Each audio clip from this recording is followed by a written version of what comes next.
Our next speaker is an expert on understanding conflict and resolution. Please join me in welcoming Vice Chair, Global Affairs of the Carlyle Group and Chair of the Board of Trustees at the Rockefeller Foundation, Admiral James Stavridis, who will be in conversation with Vice President, Executive Editor, Times Network, Mihir Bhatt, about whether India can prevent a third world war.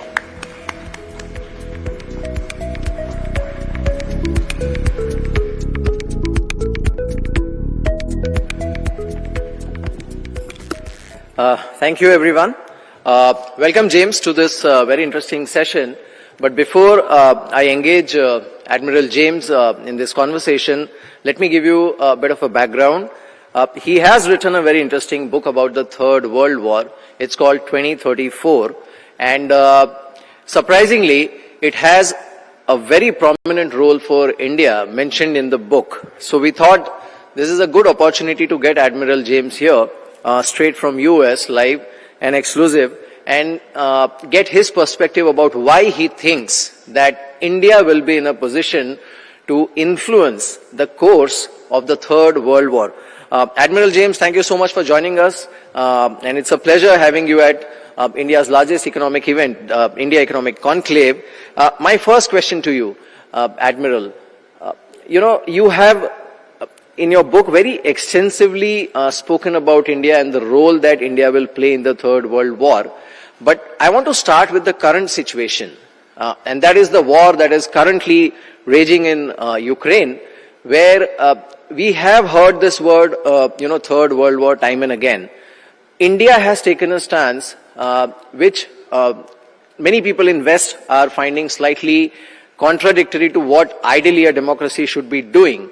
But what is your take on the stance that India has taken in the current Ukraine conflict? Well, let's start with the situation in Ukraine. And by the way, thank you for having me. I had wished to be here in person. I appreciate the opportunity to address this important gathering in this format. Here in the situation as it stands now, we see a large, powerful military on the part of Russia now pushing into Ukraine. There are very serious allegations of human rights violations in addition to the violation of Ukrainian sovereignty. The United Nations has overwhelmingly voted to condemn this action. A handful of nations have abstained from it. So that's kind of the current situation. In terms of India, certainly from the perspective of Washington, there is hope that India will take a more aggressive stance in condemning this kind of behavior. On the other hand, there is a realization that India has traditionally played a kind of middle role. Looking back, for example, to the Cold War, India worked with both sides, I thought, very well in that regard. I suspect that as we go forward in this conflict, there are potentially could be opportunities for India to be part of mediating this conflict. And let's face it, in any global conflict, in order to resolve it, you need states who can speak openly and directly to both sides of a conflict. So even as you mentioned, my book, 2034, a novel of the next world war, is actually about a world war between the U.S. and China, in which India plays a role in finally resolving that conflict. I don't want to give away the ending of the book, but India plays a very important role. Is it possible that India could do so in this situation? I think it is possible. We're obviously some time away from hitting that point. I think there's going to be more actual combat over the coming months.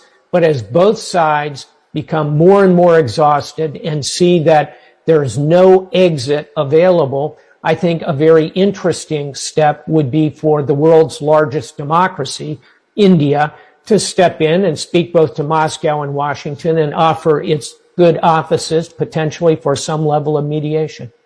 Right.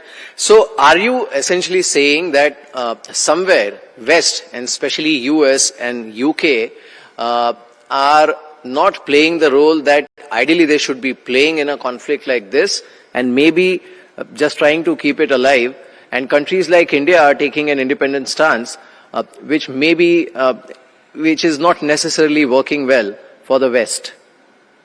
I think for the West, they have to understand, and by the way, it's US, UK, it's really all of NATO, it's essentially the democracies of Europe, as well as Japan, South Korea, Australia. When you kind of add it all up in terms of gross domestic product, it's, well north of 60% of the world's GDP is aligned in condemning Russia. So that's an important factor to consider. On the other hand, there's a huge, if you will, swing vote out there in terms of vast parts of the world, including sub-Saharan Africa, Latin America and the Caribbean, South Asia, India most specifically, and frankly, China. So this is really a three-handed situation with the Western democracies pretty certain in their mind of their positions. Russia, on the other hand, according to Vladimir Putin, quite certain of its position here. And then this swing vote that I just mentioned. Here's the point. The West has to work to convince the rest of the world about the efficacy of its position. Too often, the Western nations simply believe that their positions are self-evident. And that is not how that truth is received in sub-Saharan Africa, Latin America and the Caribbean, South Asia, China. So it's incumbent upon the West to realize they can't simply, by fiat, say, here's the way forward. Instead, think of it not a war of ideas, it's a marketplace of ideas. And so the West has to compete in that marketplace, lay out its case, use truth as its primary approach. If the West does that, I think over time, the case can be made quite strongly that there are human rights violations and violations of sovereignty here. But those will be decisions that, in the case of India, will be made by Indians, not by the West, nor by Moscow, I would say. Right. I'll turn towards the book now. James, one thing which I think sort of hit me very starkly after reading this book was the diminishing military and surveillance capability of United States of America and the rising military and surveillance capability of China, the cyber warfare capability of Russia, and the simple military capability of India, especially in the Indian Ocean region, and obviously, I mean, in the skies of Indian subcontinent. Now, how realistic is this assumption that you have portrayed in your book? The book is set in the year 2034. That, again, is the name of the novel, 2034, a novel of the next World War. So people ask me often, Admiral, have you written a book of predictive fiction? Is this how you think the world will come out? The short answer is no. It's a work of cautionary fiction, and the caution is directed at the United States of America. In the book, by the year 2034, the United States has failed to keep up militarily with the rising capability of China. The United States has not tended the garden of its allies, partners, and friends. It's quite clear by 2034 in the novel that the United States has turned inward, has become an isolationist power. I think that would be an enormous mistake for the United States. And here, of course, we come to the role of India in the book. I think that if the United States does not maintain its pace with China, and if the United States fails to continue to work hard, compete in this marketplace I spoke of a moment ago, this marketplace of ideas, if the United States fails to do that, it will end up in a situation where it could very, very conceivably end up in a conflict with China. India, I think, perhaps by 2034, perhaps it's another decade or another decade after that. But as I look at the trajectory of this century, I'll put it this way. 300 years from now, when a historian looks back to write the history of the 21st century, it will be far less about the rise of China. It will be about the rise of India. And I believe that because of the demographics, because of the geography, India sits in a position to dominate the Indian Ocean, a vast, unexploited body of water. It has an enviable geographic position, and it also is a democracy. And I believe that is a strength for India, as I believe it's a strength for any nation. So as I look at China's hand of cards compared to that of India, my view is as the century unspools, India's rise is going to be perhaps the most important geopolitical muscle movement of the 21st century. And so in the novel, just as we were speaking a moment ago of India's ability to be in a position to speak, in the case of Ukraine, both to Moscow and to Washington, in the novel, India is in a position to participate militarily, diplomatically, and ultimately is part of resolving the world war that is hypothetically set in 2034. I'll close with one final thought, and it's on military technology. By 2034, and I think this, in fact, is very realistic, there will be much more of a premium on cyber capability, on space operations, on unmanned vehicles, on maritime operations, very broad area. These are all areas where I can see India gaining traction over the coming decade or two, and thus that is part of the backstory of the novel 2034. Right. The other thing which is very prominent in your book, and currently that country is sort of under the lens, that is Russia. What comes out very clearly in that book is Russia ends up becoming a marginalized nuclear power, which is probably trying to, get some benefit out of the conflict between predominantly China and US, and it almost ends up playing second fiddle to China in many ways. If you can elaborate on that.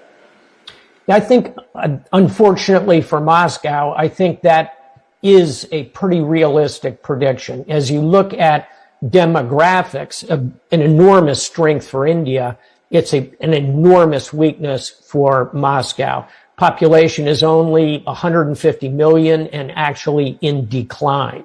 Additionally, Russia has failed to really diversify its economy. It has none of the vibrancy that you see in the Indian economy, the American economy, where there are the Chinese economy, where there are movements and entrepreneurs and a drive toward creating real technology and real wealth. You don't see that in Russia. You also see high rates of alcoholism, high rates of drug abuse, and certainly many nations, including my own, have challenges in that regard.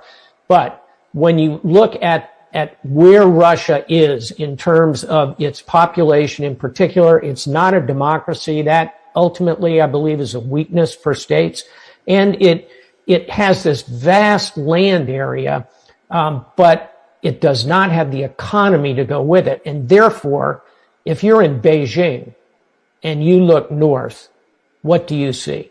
You see a vast, empty stretch of land. In fact, Russia's population almost entirely lives to the west of the Ural Mountains. That vast Siberian landscape, which is the size of the continental United States, is effectively empty. If you're Beijing, you look north and you see oil, gas, arable land, water. You see rare earths, gold, diamonds. It is a cornucopia. It is a vast treasure house. And the Chinese look at that like my dog looks at a ribeye steak. It looks really good. And so I think Russia is on the way to becoming a junior partner in a relationship with China in a way that will be very discouraging for Russia. And therefore, in the novel 2034, where, by the way, Vladimir Putin is still alive. He's a senior octogenarian in his 80s, but Russia is reduced to really playing the role of a spoiler. And that is the role they play in 2034, and I think that is realistic. I'll close with this thought. Vladimir Putin is a clever tactician. He can seize a moment. He can move inside his opponent's decision loop. He marshals intelligence very cleverly. He's a very smart tactician. He is a bad strategist. His overarching strategy, which you see on display in Ukraine, will not work, and it will only end up diminishing Russia, diminishing its economy, and therefore propelling it into this junior partnership with Beijing. That's not where Russia ought to be trying to head. Right. Now there is other part or the other side to this current conflict, and I'm trying to link it to the Third World War scenario because Russia has already used that word too many times since February when the war started, and that is the global energy scenario and the way things are moving right now. There is that constant looming threat from Russia that they might shut down the Siberian pipeline, and that will create havoc in the global energy market. Considering all of that, what is your take on the global energy scenario right now? And can that in itself trigger the next wave of economic come geopolitical crisis? Unfortunately, yes. And clearly the strongest card in the hand of cards that Vladimir Putin holds is energy. It is his oil and gas, his connection to various parts of the world, and even as that vital connection of the moment, oil and gas to Western Europe, is cracking under potentially even harsher sanctions. Even as that occurs, it's going to create demand in other parts of the world, exactly as you point out. So the phrase I use is, we are going to see these energy markets rewired. They're not going to simply explode. I don't see a massive cracking of the economy as a result of Russia simply coming offline, but it's going to take time and effort and resources to rewire these systems. An example would be the Europeans, who will be scrambling in the aftermath of natural gas and oil, will have to push harder on the United States. The United States, on the other hand, will want to push harder on the Middle Eastern states, notably Saudi Arabia, UAE, to increase their production. A wild card here might be Venezuela, which has enormous reserves. But simply talking about it in an interview like this is very different than building the infrastructure, moving the tankers, building new pipelines. I'll close with this point. China, of course, very strongly wants an opportunity to buy discounted oil and gas from Russia. But the pipelines aren't there. That's not where those pipelines run. They typically run in the other direction. So you're going to have to ship it there or build new pipelines. And then finally, the overhang of potential sanctions on China if they step in to float the Russians by buying their oil and gas. That's another geopolitical concern here. Bottom line, we all ought to be hoping that this war can be resolved in a negotiation, that some neutral parties will step in to create a venue where a negotiation can occur. Ideally, this would be the United Nations. The United Nations tend to be gridlocked because the Security Council has members who are party to the dispute, both of whom have a veto. That's why the international community must think creatively to find mediation in order to resolve this, because I think you're absolutely right. The crucial through line here, the difficulty will be in the energy sector, because you can't rewire it overnight. It will take time to do so.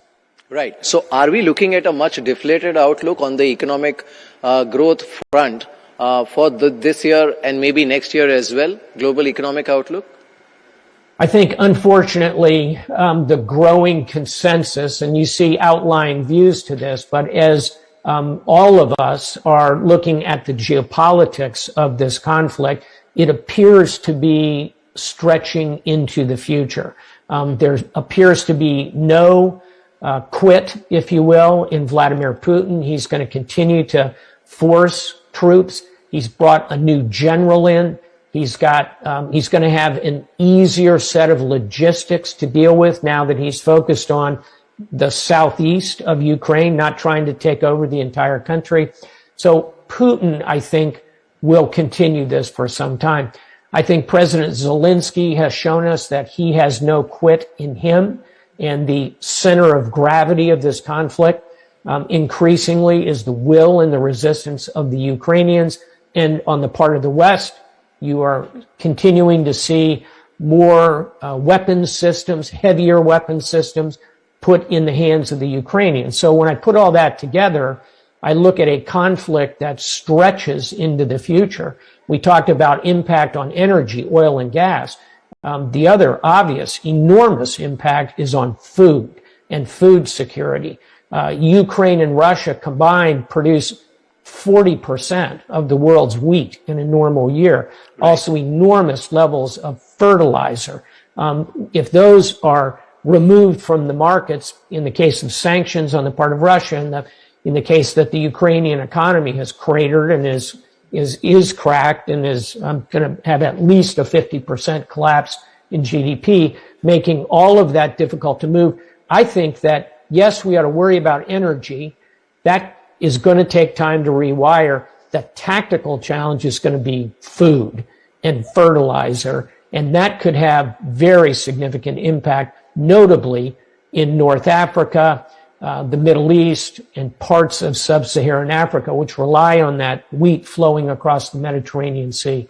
So that's a long way of saying, unfortunately, the turbulence predictably is going to continue. If we do not get to mediation in the 2, 4, 6 month period, right, I think we are looking at significant recessionary pressures.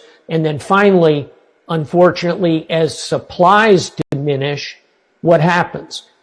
Demand chases supply, prices rise. So we've got inflation to contend with. Central banks will therefore be feeling the pressure of inflation and thus will be themselves raising interest rates. It is a bad set of challenges coming together. I don't want to use the words a perfect storm, but it certainly is a squall, a turbulence coming together toward the end of this year. I think we will see pretty significant slowdowns at the end of this year and well into next year, unfortunately. All right. I want to come back to the book. One thing which you have very interestingly mentioned is Mr. Modi, Prime Minister Modi continues to be in the power, but I mean the cue that I got from the book is that he becomes the president of India. And the second very interesting thing that you mentioned is the Kashmir issue is resolved, and Pakistan is sort of just existing there. I mean, that's what you mentioned in the book. So I mean, what was your thought process when you thought of this scenario? Because this is something which internally many people have debated. Nobody has written it, and you have actually sort of elaborated it in your book.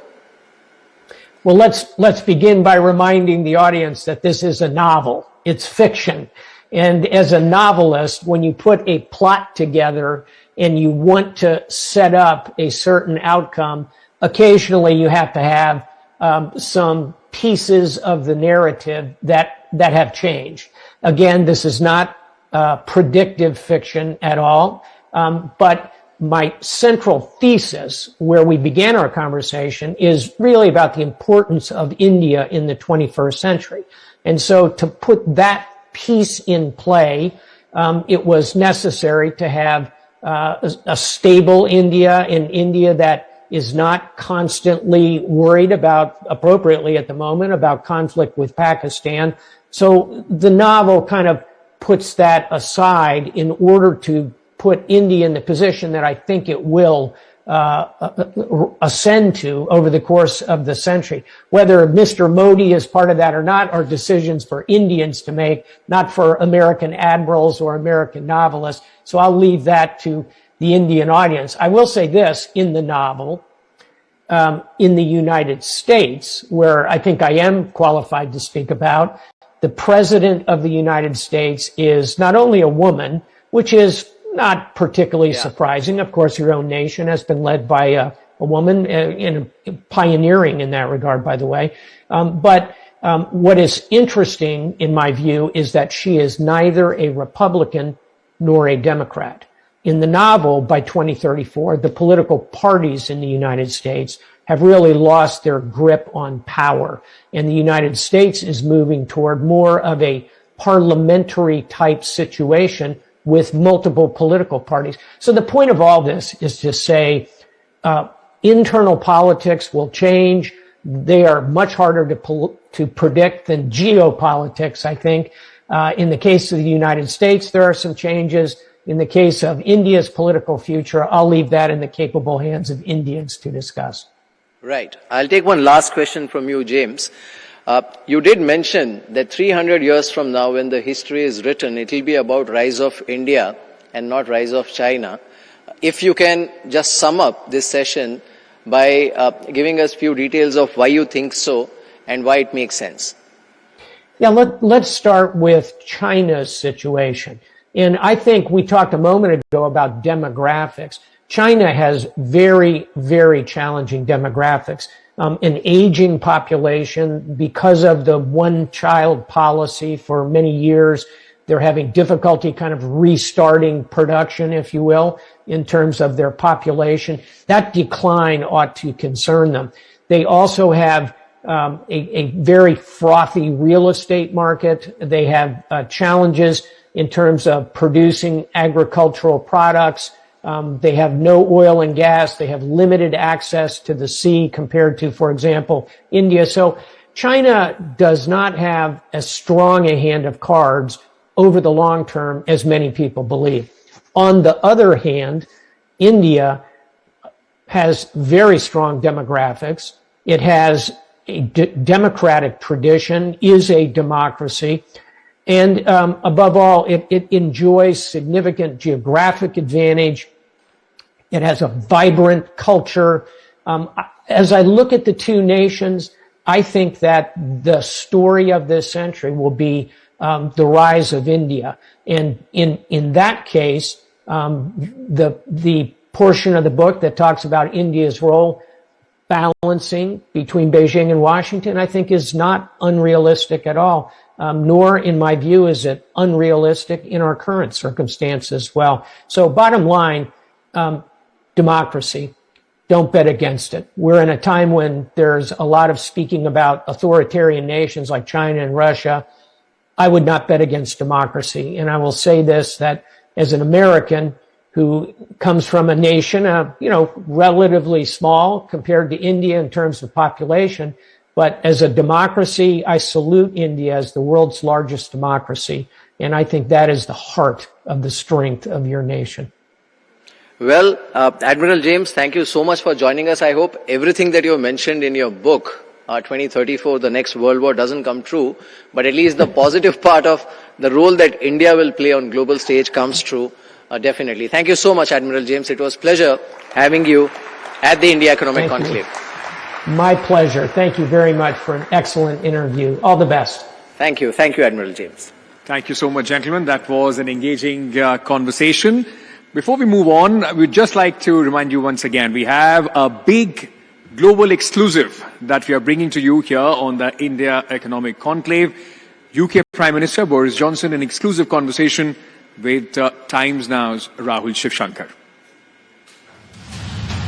You invited India to the G7, reaffirming faith in the vitality of her open polity, Prime Minister. But of late, some, including MPs in Britain, have questioned the quality of India's democracy. They've sort of spoken from the pulpit, if you may. What do you make of this?